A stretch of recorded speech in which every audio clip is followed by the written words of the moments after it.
নমস্কার বন্ধুরা, আশা করছি তোমরা সকলেই খুব ভালো আছো এবং সুস্থ আছো। তোমাদেরকে আরও সুস্থ রাখার জন্য আর তোমাদের টাকা পয়সা সব কিছু বাঁচাবার জন্য আমি আজকে তোমাদের সাথে শেয়ার করব এমন একটি টিপস যেটা তোমাদের জন্য খুবই কাজে আসবে। মশা দেখাচ্ছি আমি, এখানে বিভিন্ন প্রজাতির মশা আছে, যেই মশাগুলো কিন্তু আমাদের ঘরে প্রত্যেকের জন্য কিন্তু বাচ্চা হোক আর বুড়ো হোক সকলের জন্যই কিন্তু খুবই ক্ষতিকারক। মশার জন্য আমরা যতই বাজার থেকে কিনে নিয়ে আসি না কেন, স্প্রে বলো, কেমিক্যাল দেওয়া অনেক কিছুই পাওয়া যায়, সেগুলো কিন্তু শরীরের জন্য যেমন ক্ষতিকারক তেমনি মশা তো যায়ই না, আরও উল্টো শরীরের ক্ষতিই হয়। সেই জন্য আজকে আমি তোমাদের সাথে শেয়ার করছি যে আমাদের প্রত্যেকের বাড়িতেই কিন্তু একটা ধুনুচি কিন্তু থাকেই, তাই না? তো ধুনুচি দিয়ে তোমরা কি করে মশা তাড়াবে? দেখো, এক কাজে তোমরা দু কাজ কিন্তু অনায়াসে করতে পারবে। আমি এখানে ধুনুচি দেখাচ্ছি, আর তোমরা চাইলে মাটির যে কোনো পাত্র নিতে পারো, বা তোমাদের কাছে যদি জ্বালানোর কোনো এমন পাত্র থাকে যে সেখানে আগুন জ্বালাতে পারো, সেটাও কিন্তু হবে। তো এই যদি প্রক্রিয়াটা তোমরা বাড়িতে যদি এটা করো, তাহলে পরে কিন্তু মশা একটাও থাকবে না, বাড়িতে ঘরে একটাও থাকবে না। এখানে আমি ধুনুচি নিয়ে নিয়েছি, এক টুকরো ছোবা নিয়েছি, আর তারপরে আমি এখানে নিয়ে নিয়েছি কর্পূর এখানে 3 টুকরো আমি ছোট ছোট 3টে কর্পূর নিয়েছি। এবার কর্পূরটাকে ভালো করে গুঁড়ো করে নিলাম। তোমরা কিন্তু এই ধুনুচি আর নারকোলের ছোবার বদলে কিন্তু তোমরা যে কোনো মাটির পাত্র নিতে পারো, তার মধ্যে তোমরা কাগজও পুড়িয়ে নিতে পারো, কিন্তু তার থেকে ভালো সবচেয়ে বেশি যেটা ধুনুচির মধ্যে নারকোলের ছোবা জ্বালানো, কারণ ধুনুচি তো আমাদের প্রত্যেকের বাড়িতেই থাকে।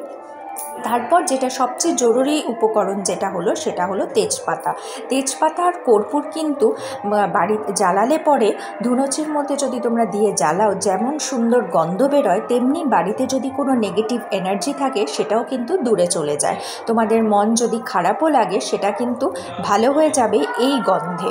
তো মশার সাথে সাথে কিন্তু অনেক কিছু তোমরা উপকৃত হবে এই টিপসটা যদি বাড়িতে তোমরা ফলো করো। এই উপায়টা যদি তোমরা এই কাজটা যদি করো, বাজার থেকে আর দামি দামি জিনিস কিনতে হবে না মশা তাড়াবার জন্য।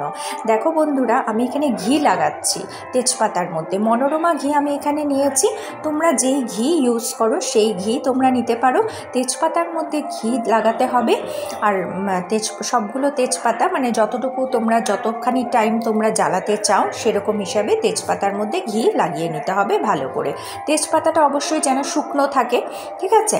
তো এটা যদি তোমরা একবার বাড়িতে যদি জ্বালাও, তখন তোমাদের মনে হবে যে বাড়িতে কোনো একটা যজ্ঞ হয়েছে। গন্ধটা এত সুন্দর বেরোয়, মনটা কিন্তু এমনিই ভালো হয়ে যায়, আর তার সাথে সাথে পোকা মাকড়ের উপদ্রব কিন্তু একদম কমে যাবে। তো দেখো বন্ধুরা, আরেকটা আমি এখানে নিয়ে নিয়েছি মোমবাতি, কারণ মোমবাতি দিয়ে জ্বালাতে সুবিধে হবে, তাই আমি এখন মোমবাতিটাকে জ্বালিয়ে নিলাম। বন্ধুরা, যদি আজকের টিপসটা ভালো লেগে থাকে তাহলে কিন্তু অবশ্যই চ্যানেলকে সাবস্ক্রাইব করে পাশে থাকবে এবং সকলের সাথে শেয়ার করে দেবে, আর আমাকে কিন্তু কমেন্ট করে জানাবে যে তোমরা কে কোনখান থেকে ভিডিওটি দেখছো।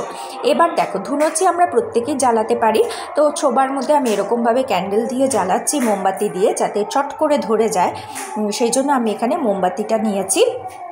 তো বন্ধুরা, আমি এর আগেও কিন্তু মশার একটা স্প্রে বানিয়ে তোমাদের সাথে শেয়ার করেছি, কিন্তু আমার কমেন্ট এসেছে যে পেঁয়াজ রসুনের স্প্রেটা অনেকের ঘরে দিতে চায় না, সেই জন্য পেঁয়াজ রসুন ছাড়াও তোমরা কিন্তু মশা তাড়াতে পারবে। খুব সুন্দর একটা উপায় করে মশা তাড়াতে পারবে। শুধু মশাই নয়, টিকটিকিরও যদি উপদ্রব থাকে, টিকটিকিও কিন্তু চলে যাবে।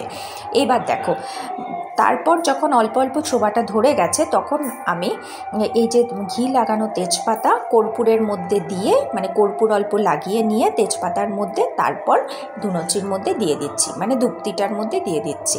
তার সাথে সাথে অল্প করে কর্পূরও দিচ্ছি, তারপর আবারও তেজপাতা দিচ্ছি। এরকম করে করে যখন এটা জ্বলে যাবে, যখন জ্বলতে থাকবে, তখন গন্ধটা তো খুবই সুন্দর বেরোবে, আর তার সাথে সাথে কিন্তু মশার উপদ্রব একদমই কমে যাবে।